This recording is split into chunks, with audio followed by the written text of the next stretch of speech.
What's good, everybody? Welcome to Breaking Bread, the series. I'm here with Cheryl Campos, who is the head of venture growth and partnerships at Republic. Cheryl, what's good? How you doing today? I am lovely. How are you doing?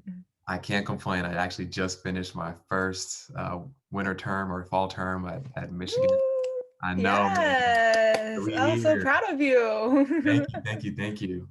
So as I was sharing with you before we got started, the Breaking Bread series is really about highlighting dope people who I've come across through this MBA process. I love what you're doing at Republic, and thank you so much for taking the opportunity to really share a little bit about your growth. And let's get it popping. Yeah, no, I'm glad I made the cut. So excited to get started. Hey, bet. So the first question is, so you were born in Brooklyn, you were raised in Queens by two Peruvian parents. What was it like growing up in the inner city? And most importantly, or just as importantly, what was the secret sauce for them raising you to go to Harvard undergrad, and your brother as well? Yeah. So my parents immigrated from Peru together, but my mom actually ended up raising my brother and I by herself, starting from when I was 7 years old. And so the secret sauce, quite frankly, is my mom. She is the quintessential tiger mom.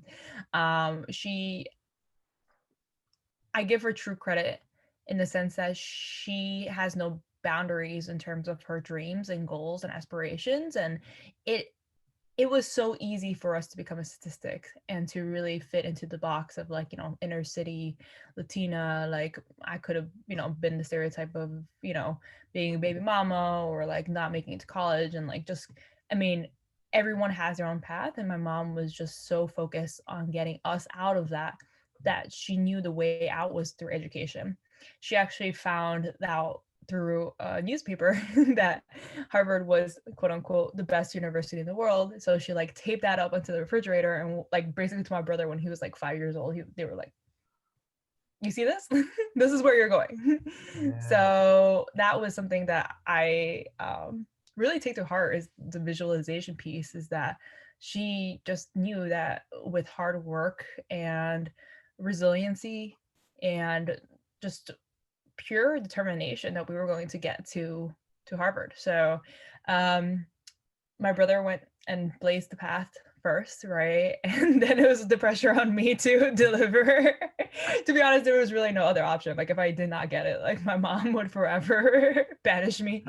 And so it is hard, but I think she really created and fostered a very loving, very stern, very um very education focused household, that despite all of the economic barriers that we had to overcome, we were able to use education and to really get out of that. So I went through Prefer Prep. I don't know if people know what that is, but it's essentially a program where they take underprivileged kids and train them for 14 months to be at a private school level, and then actually get them into private schools.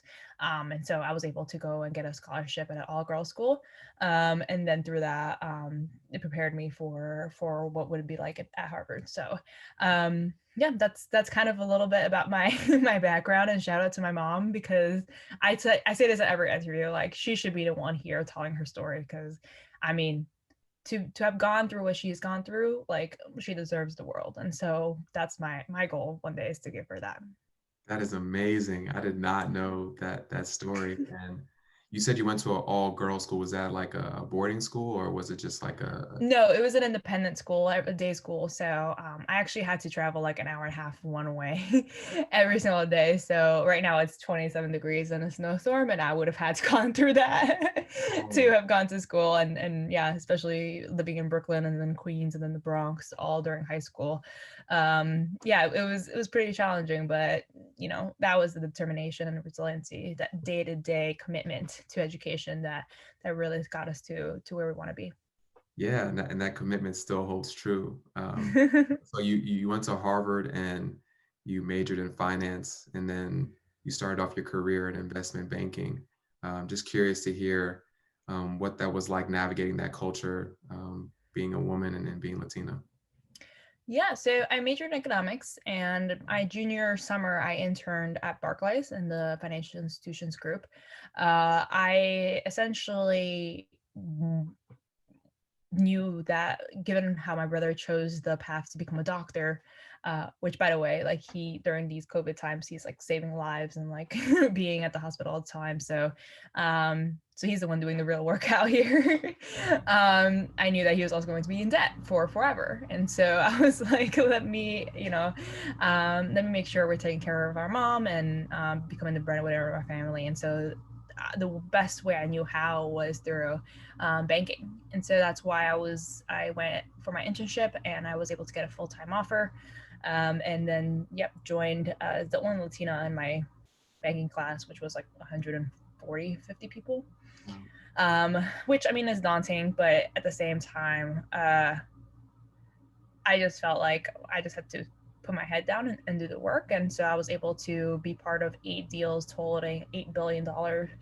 And in a year and a half, and now, I mean, that was incredible experience, just to be part of those deals. Some for like major corporations like Yum Brands, which holds KFC, Taco Bell, like Verizon, Hertz, like just really great brands that I was able to look under the hood and really understand, and also just mold me professionally. I will say though that you are rewarded for being part of the machine, of being a cog in the machine. Uh, and I just knew over time, even the past year, like in that year and a half, that like it's just not a fit for me. And I'm also one of those people, unfortunately, that like if my heart's not really in it, it's not gonna be the best best thing, for everyone involved. And so that's I just had to realize that and figure out a way to still provide while at the same time uh, find something that would be additive to my career. And so then I joined a private equity shop in Connecticut, and I did that for another year. And it was kind of the same story, just kind of more pay, less work, which is great. But I think for the most part, I just realized that I had a much more entrepreneurial spirit, and thankfully, I found Republic from that. Yeah, that's really that's dope because I feel like a lot of my classmates are like considering investment banking, and I've heard like all the technical skills and like hands-on skills you can get from being in banking, but it's also very, very grueling, the hours that you put. Yeah, I mean, I will be frank, right? We were working 80 to 100-hour weeks. I I thought that may was or a may not man. have gained. No, no, no. I mean, I will say that I've slept there several times. Uh, and by the way, you're not working every single hour, but it's the inefficiencies of the system that make you stay there because you have to wait for like the MD to give you turns, which is just means like comments on the book, and then you have to print it, and then you have to deliver, and kind of you're just very sometimes you're a glorified assistant, and then sometimes you were like actually like churning out PowerPoints at the speed of light and crunching numbers and it, just in anticipation for a meeting that may or may not happen. And so I also may or may not have gained 30-35 pounds. So that was definitely very stressful. And thankfully, just to give you a brief insight into my character, the way, like I knew I can't diet. Like every time I've tried dieting, it just does not fly with me. And so I knew the only way to lose that weight was to actually run a marathon. I never run a marathon, but I was like, you know what? I'll be able to raise money for cancer research. I had found out during banking that my mom had cancer and she had to have an operation. So I was, well, not to be honest, did take a hit on me because, as you can tell, my mom is everything. And so I was like, let me raise money while at the same time lose this weight and also really challenge myself and prove that I'm stronger than I give myself credit for. So with that, I guess I would thank banking for making me gain weight just so I have the resolve to lose it all. You know, what's crazy. I'm sorry to hear about your mother. What's crazy though is like on Twitter, I follow you and I'm pretty sure you run at like a 4 or 5 flat these days. Like you are killing it in the mile. I'm like, I just no way in hell that I could keep up with you.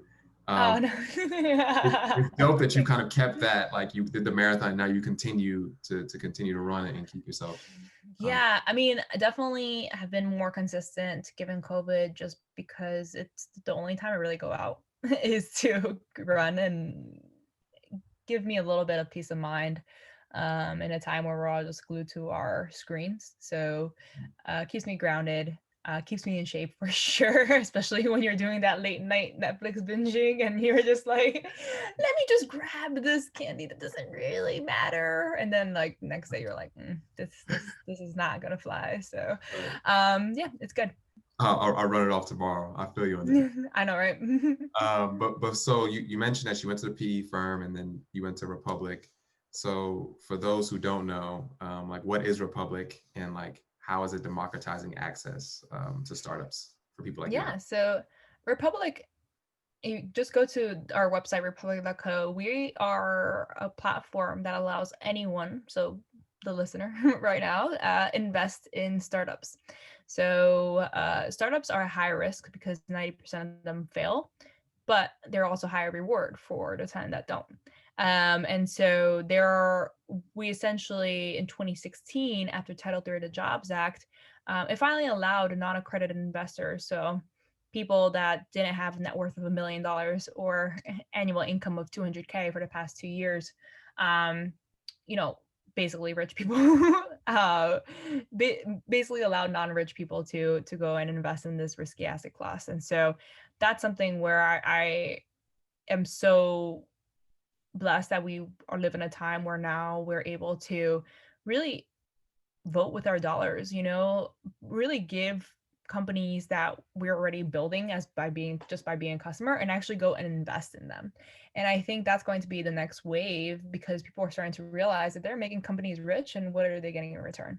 And so that's why investing in startups is so important. So because you're getting to them at the very early stages when they're just starting out, right? From pre-seed through Series B, we essentially are helping them raise up to $1 million and soon starting in 2021 $5 million, which I think will be very exciting because there'll be bigger raises. There'll be a bigger piece of the pie that you'll be able to be a part of. And I think what drew me to Republic in the first place was the fact that we were democratizing access to both investors like yourselves, but also to founders. And what that means is that 40% of our founders are women, 50% are Black and Latinx, and they hail from over 31 states. If you look at the traditional VC numbers, it's like 2% of funding goes to women, about the same goes to Black and Latinx. And then, they're generally just from SF. So it's really that democratization that I think, especially in 2020, now that we're here, is going to really be the next wave of how companies fundraise, because it's not just raising the money, but it's also bringing in your early evangelists and making them lifelong brand ambassadors. That's amazing. Yeah, I think one of the first companies I actually came across for Republic was Fleeting, Oh, and love P. and Bellhop. Yeah, Oh, yeah, they're great. Yeah. yeah. So I saw Bellhop at like Founders Friday, which is like a organization for founders and DC who Yeah. are like organized. People who are interested like myself. And Mhm. then Fleeting, I saw you there actually at the Harvard Diversity where they actually won. So Yeah, it's really dope to see companies like that, diverse leaders really be able to have the funding to really make some income, some kind of impact. absolutely. So speaking of Republic, you went from associate to head of venture growth and partnerships in like less than 3 years. So you was absolutely killing it. I would love to know like what do you feel like was the root cause of this crazy rise? Yeah, so I firmly believe that if you take the investment banking work ethic and apply it to tech, you can go very far. Not just in terms of the hours that you put in, but also in your technical expertise, in your just way of understanding how the big corporations work. And then when you're thrown into like a startup, everything is just flying everywhere and you have to find your way. But I think staying grounded and understanding how the big guys do it really does allow you to start building processes and standardization that will then allow you to grow and prosper. So I'm also just generally, I have a lot of hustle, and so I'm just nonstop when it comes to reaching out to people, getting to know what they want, how to position Republic within the ecosystem. And I was kind of doing like partnerships at the same time as in the investment team at one point, and I just realized that I was better at partnerships than being in an investment team. So, although I love talking to founders, right? So I went from associate to principal on the investment team, and I talked to over 1,000 founders, like minimum. And I love understanding their journey, the fact that they put their blood, sweat, tears, everything they got into it. And I learned so much about all the different industries. So that was an invaluable experience.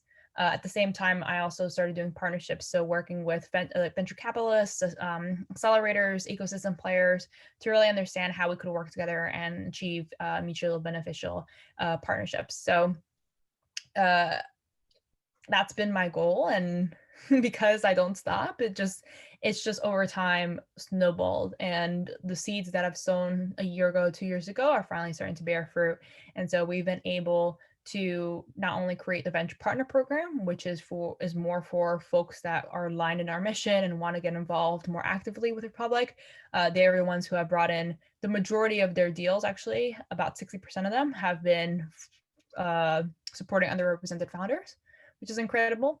And they're the ones that got campaign agreements. So they're the ones that are going to be launching on the platform. So that makes me really happy to see that not only are we understanding the ecosystem, but we're bringing the ecosystem into Republic and then allowing them to support underrepresented founders and not just talk the talk, but actually walk the walk.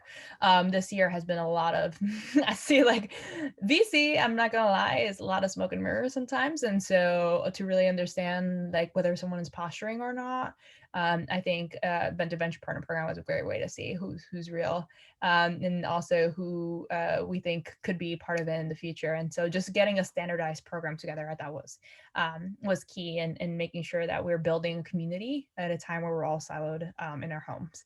So yeah, it's been really fun. We got some exciting stuff going on in 2021 because we have the venture partners at the very top who are seasoned people in the ecosystem with deal flow. But then we actually created a pilot venture fellow program for college students. And going in 2021, we'll do venture fellows and venture associates. So basically non-college people, so like MBAs or people in their professional career. We're trying to pivot into VC. And so we're actually going to be doing that curriculum, but in public. So other people will also get to learn and get to be a part of that. And so what they benefit really is, the fact that they're part of the Republic community, that they get mentored by venture partners, that it becomes an ecosystem that feeds on itself and it grows and grows and grows. And we're not going anywhere. I think Republic is still another like 3 to 4 years from IPOing, but I'm sure we'll IPO and I think we'll do very well just given our tailwinds with SEC changes and making sure that we are supported by our partners and we support them as well. That's super dope. And am I right to say that you actually launched the venture partners program? Yeah. Okay. Yeah, I did back in February, March. Actually, well, we did a pilot too in Q4, but that was with 4 women of color in VC. And so it was interesting to see that. And that's what the original goal was. But then I realized that there is power in numbers and there's so many people in our community that want to be a part of it. And so I thought creating a cohort model of 30 folks each quarter would be a good way to build cohesion and also build that trust and so that they could, help each other. And I think people have hired each other, by the way. People have like sent over deals and then someone else led a syndicate for it.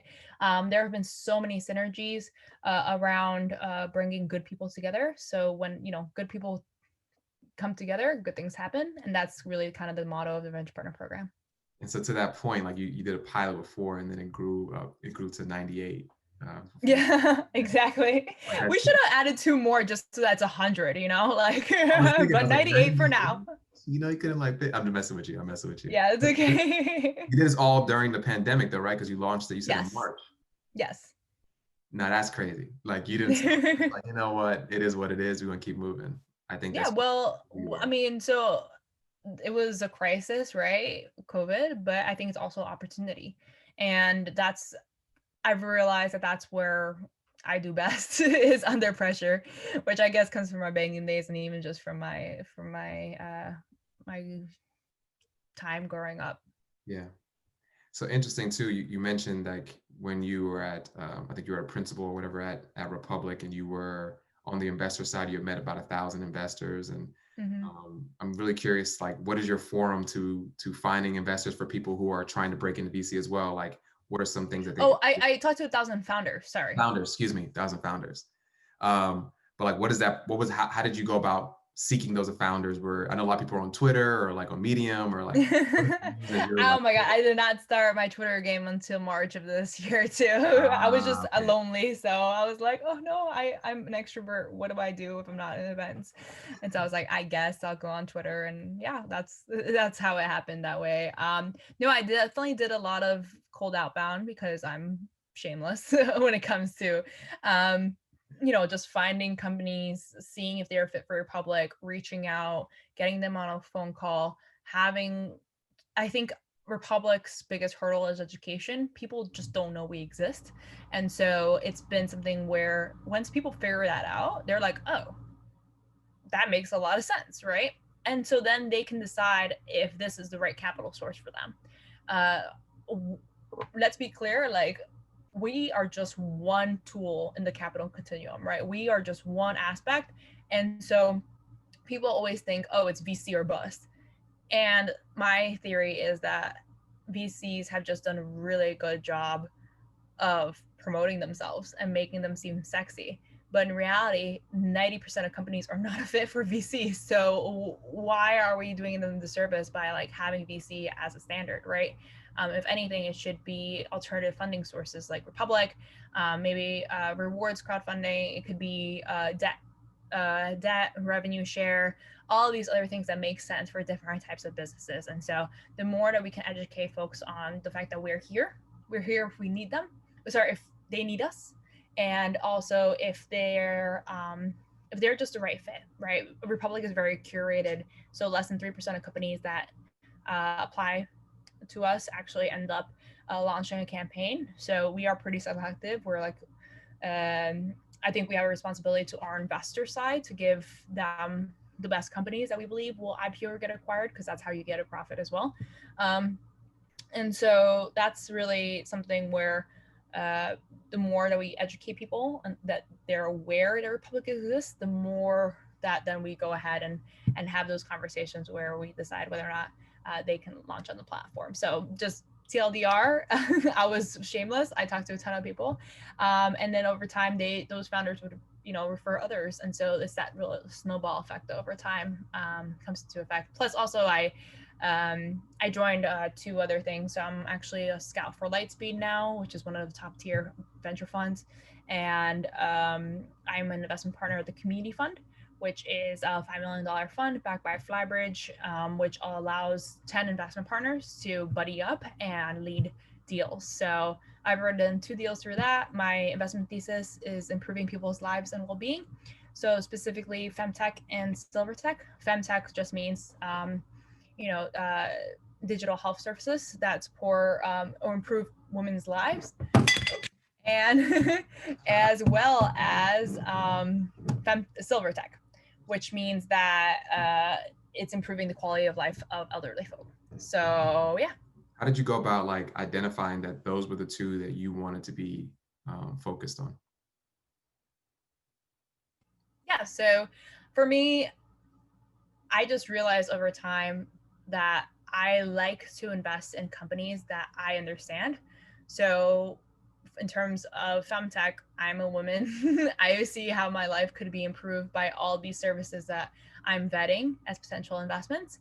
And so I feel like I have a specific advantage over, the traditional venture capitalists who are mostly white and men, and can spot white spaces that they can't. So that's why for femtech, it's very important to me. And then for Silvertech, I actually live with my mom right now here in New York City.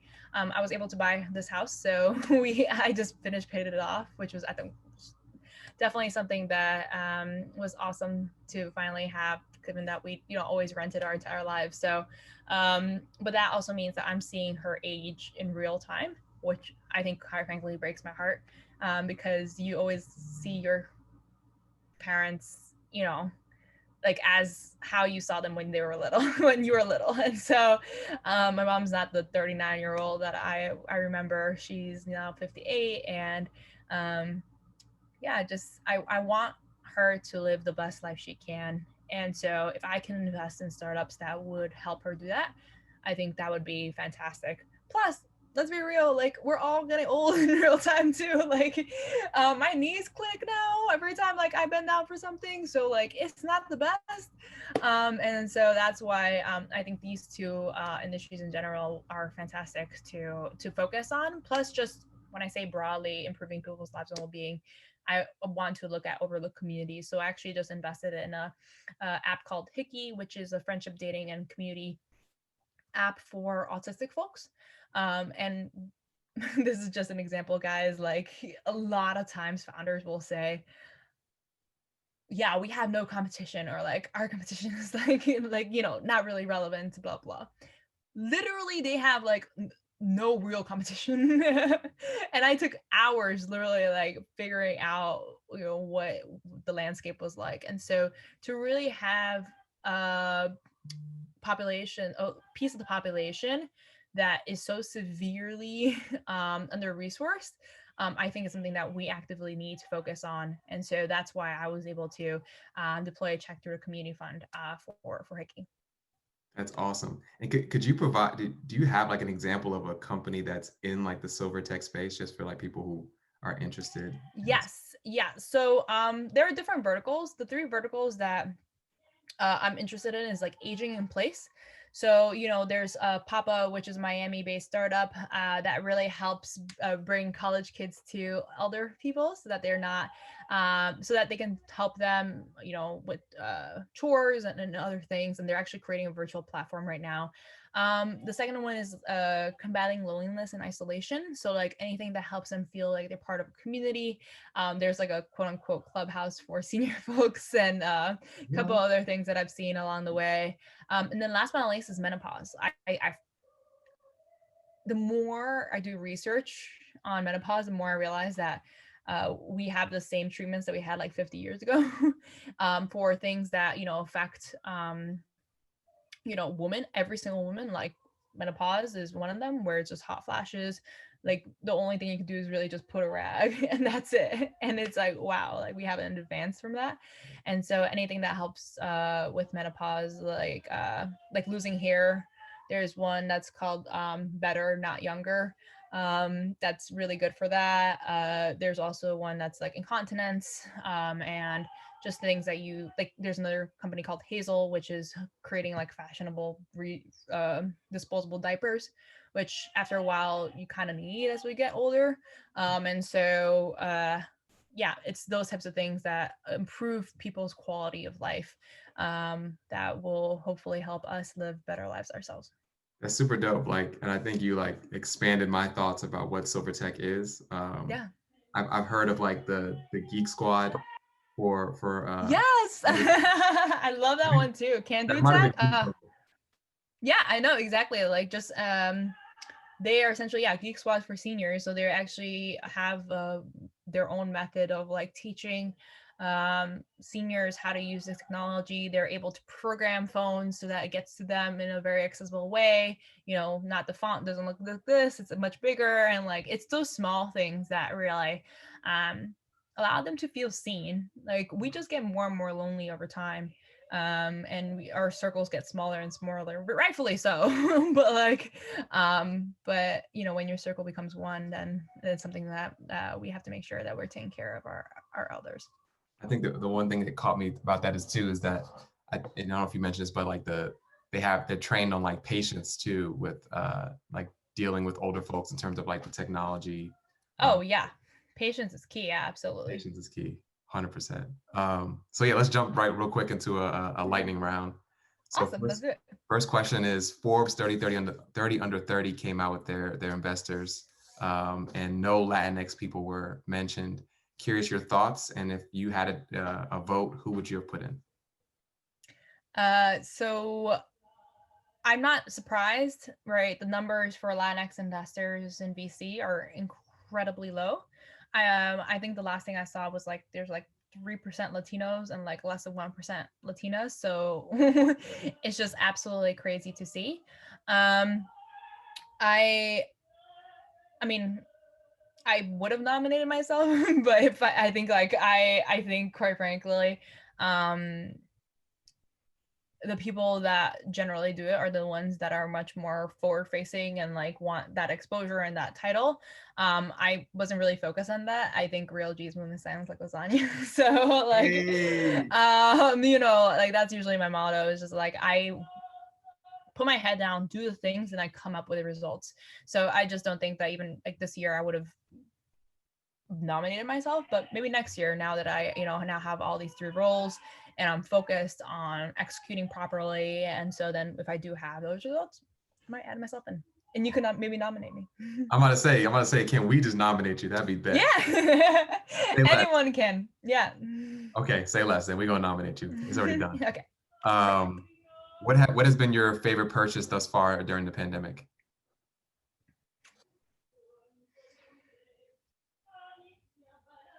So for Christmas, my mom had always been admiring one of these boots that I got a couple years ago. And she never really told me that she wanted them, but like low key, you could see in her eyes she kind of wanted them. So I found a website and I bought her the last pair of existence of this thing in her size, and I was like, oh, this was a sign. And so she got them yesterday, and she like she's like 5 feet, like she's so small, and like put her pocket. For those of you listening, I'm 5'10", so like a real like basically foot taller than her. But she like wore the heels and they were super cute, and she was almost my size, and I was just like, wow, like this is amazing. She was so happy. So anything that makes my mom happy is good. And to be honest, I haven't really purchased almost anything. So that would be it. You're an anomaly. I feel like people are purchasing their way to entertainment these days, but that's dope. No, I'm the opposite. I'm literally like save everything. That's also how I finished paying my mortgage early, was literally like save everything and then just pay down this debt.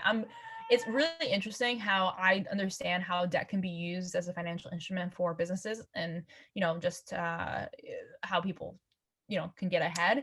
But I'm also very risk averse, so like if anything happened to me, like I don't want my mom to be paying for debts or anything, and I just want to make sure that she's taken care of. So like that was my number one thing, is to not have this burden over me, over my mom, or anyone. So that was my way, and that's just generally how I am. My brother is the one who's like much more into buying, and like he looks good all the time, you know.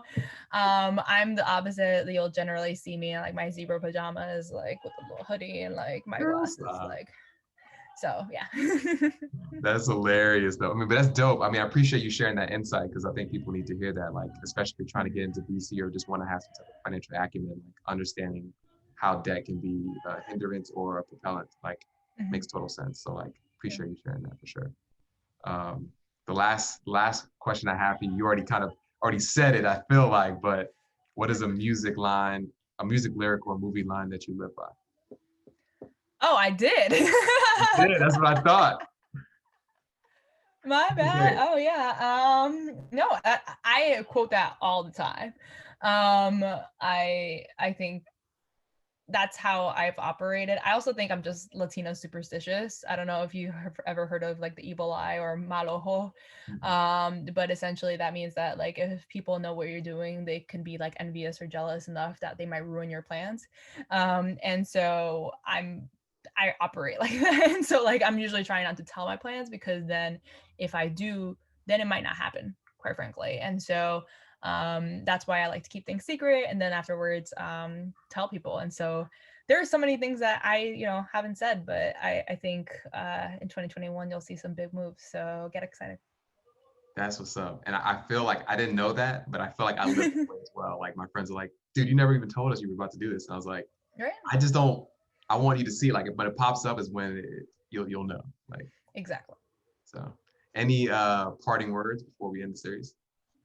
No, I mean, really seeing other people, you know, do the things that you want to do, or fail, try again, fail, try again, you know, is something that we need more of. So I thank you for this series. And if anyone wants to get in touch, you're more than happy to, DM me on Twitter, or, reach out via email. I'm more than happy to support you on your way.